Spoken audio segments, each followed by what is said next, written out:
I recently bought this trailer and needed to do some upgrades to it. If you take a look at the inside, it comes real standard. Cheap plywood, your basic stuff, nothing fancy at all. Not that I'm looking for a fancy trailer, but I just want something to look a little nicer.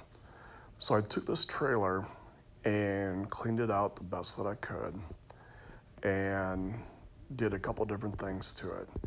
You'll see here in a moment where I took it, painted the sides white, and then put a protective flooring on it because I'm going to be bringing items in and out of the trailer all the time.